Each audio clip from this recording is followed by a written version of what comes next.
Entendons-nous sur les mots. Destruction, c'est beaucoup de choses. Ça peut être une destruction matérielle, une destruction morale, une destruction politique. Et je l'entends sous le terme le plus général qui soit, c'est-à-dire de normalisation. L'Iran doit rentrer dans le rang, doit s'inscrire dans un processus de mondialisation, de globalisation, d'où il est aujourd'hui absent, extérieur, pour toutes sortes de raisons. Donc l'Iran doit être normalisé, non pas parce que c'est l'Iran, non pas parce que les Iraniens sont méchants ou seraient méchants, non pas parce qu'ils sont chiites, non pas parce que c'est une théocratie. L'Amérique s'entend très bien avec les théocraties wahhabites du Qatar et d'Arabie saoudite, par exemple. Donc la question n'est pas là. L'Iran est gênant parce que c'est un État révolutionnaire, un verrou de souveraineté, et que ce verrou de souveraineté ne se conforme pas aux normes et critères, aux standards, pour parler moderne, aux standards du nouvel ordre international.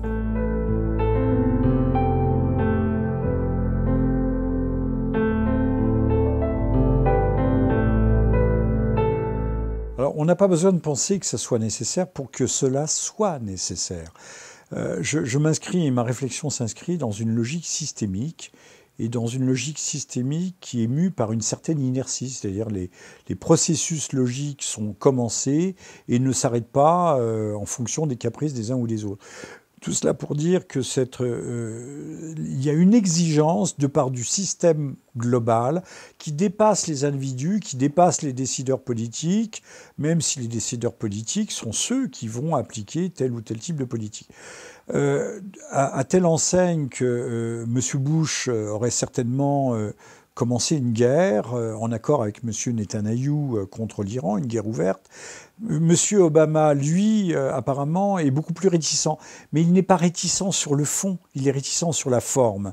Il veut obtenir les mêmes choses, mais par d'autres voies et moyens. Il ne veut pas de conflit ouvert, et nous espérons que 2013 ne nous apportera pas ce type de conflit, d'ailleurs.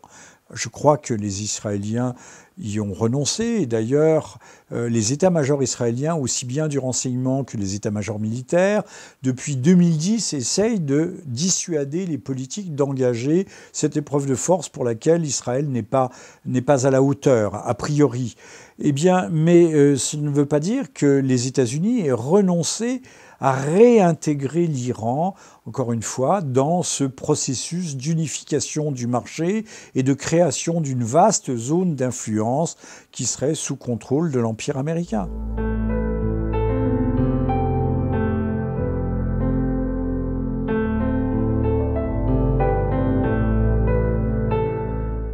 Il y avait deux écoles aux États-Unis, l'école Kissinger, l'école Brzezinski. L'école Brzezinski, qui est l'homme qui a dirigé, qui a été le mentor de M. Obama à Harvard, c'est l'homme qui a écrit Le Grand Échiquier en 1997, dont il a donné une nouvelle mouture en 2002, montre que, de toute façon, les États-Unis doivent s'étendre, que leur expansion est continue. Il parle de la domination mondiale de l'Amérique monde. M. Brzezinski n'est pas pour les voies violentes, les affrontements ouverts, qui sont d'ailleurs extraordinairement coûteux. L'Amérique est au pied de sa falaise budgétaire et financière. L'Amérique n'a plus d'argent. Donc l'Amérique doit trouver des voies plus subtiles, plus intelligentes. Et c'est d'ailleurs ce que M. Obama a fait pendant 4 ans. La guerre des drones, la guerre subversive, que ce soit en Libye, la guerre donc indirecte, par l'OTAN interposée, les Européens interposés. On peut multiplier les exemples pour montrer qu'on arrive à avancer ses pions sur ce fameux échiquier mondial sans engager des guerres catastrophiques et désastreuses comme en Irak et en Afghanistan. Donc les objectifs n'ont pas changé, simplement ils prennent un tout petit peu plus de temps, il faut un tout petit peu plus de subtilité et les Américains ont des atouts. Ils viennent de tester apparemment une arme extraordinaire qui pourra être embarquée sur des drones ou sur des missiles de croisière, une arme qui serait une bombe électromagnétique supprimant tous les systèmes électromagnétiques d'un pays. Ce qui veut dire que non seulement les centrales nucléaires ne fonctionnent plus, donc plus de danger nucléaire de ce point de vue-là, mais également les banques, les universités, tous les échanges, l'approvisionnement en eau des villes. Tout s'arrête. Bon, les États-Unis disposent a priori d'une arme de rétorsion fabuleuse qui leur donne des arguments dans une négociation aujourd'hui. On n'a plus besoin d'envoyer des vrais missiles de croisière, des bombes destructrices de bunkers, des mini-inox, c'est-à-dire des mini-bombes nucléaires faisant beaucoup de bruit, beaucoup de fracas et beaucoup de déchets. On peut faire une guerre plus intelligente, une guerre moins directe, mais tout aussi et même beaucoup plus efficace. Et je pense que c'est vers cela que s'acheminent les États-Unis aujourd'hui.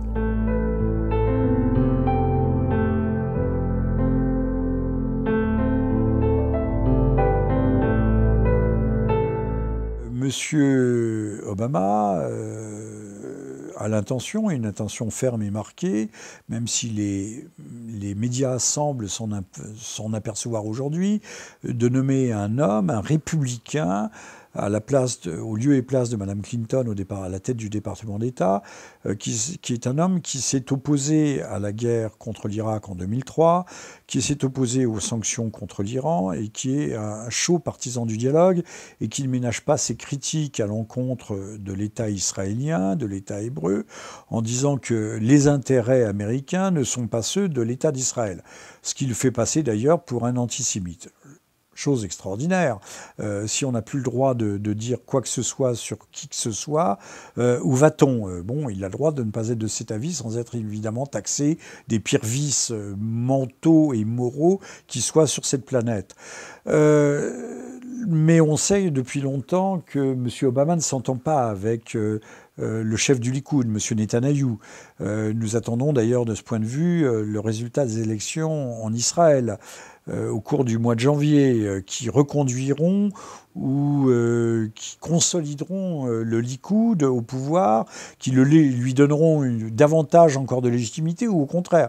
Et les sondages ne sont pas tout à fait favorables. La population civile israélienne n'est pas extraordinairement favorable à une attaque directe contre l'Iran, ni même à un déni de reconnaissance de l'État palestinien ou de la constitution d'un second État palestinien. Donc les questions sont extraordinairement complexes et fluctuantes.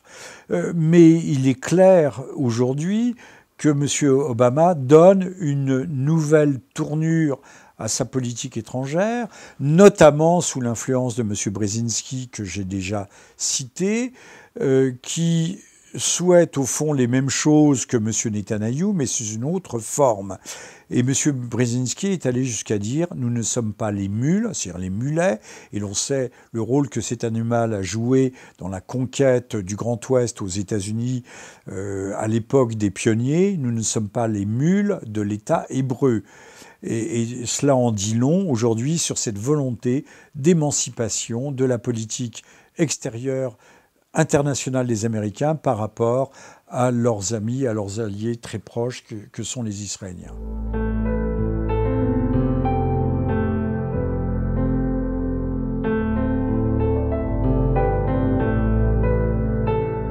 Alors, il n'y a pas de négociation peut-être directe avec l'Iran, encore que, mais il y a eu certainement négociation avec la Russie.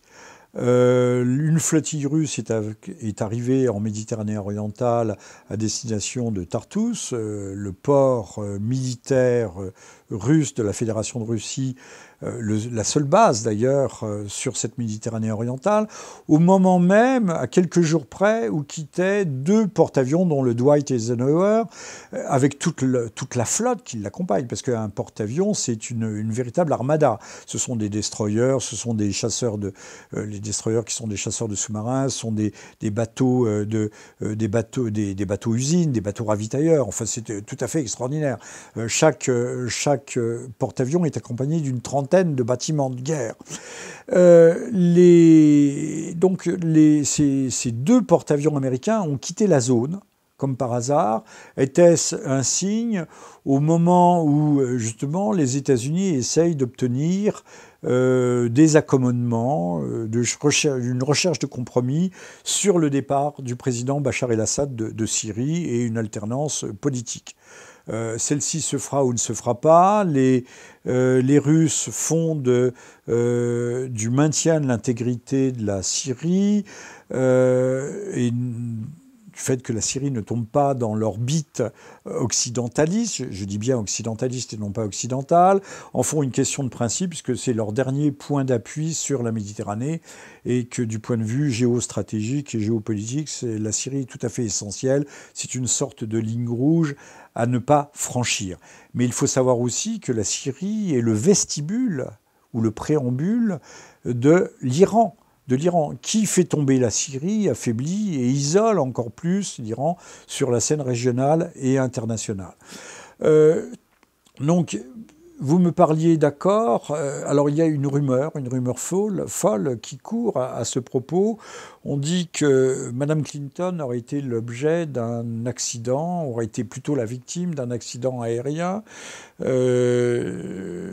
s'envolant de Bahreïn à destination de Bagdad. Elle se serait retrouvée au sud de l'Iran, dans une ville où d'ailleurs, justement, et comme par le plus extrême des hasards, se trouvait le président Ahmadinejad.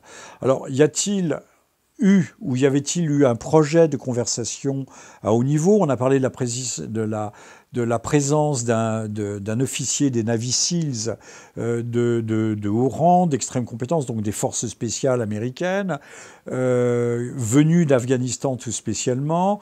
Il n'était certainement pas là pour mener une opération semblable à celle qui a conduit à la liquidation d'un pseudo Ben Laden, mais peut-être pour protéger, justement pour assurer la protection rapprochée de Mme Clinton.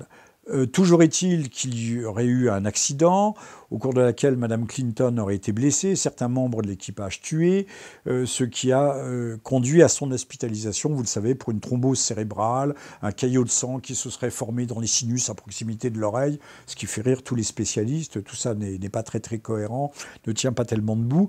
Alors ça, c'est une rumeur. Les rumeurs sont toujours folles, mais derrière la folie se cachent peut-être aussi des réalités.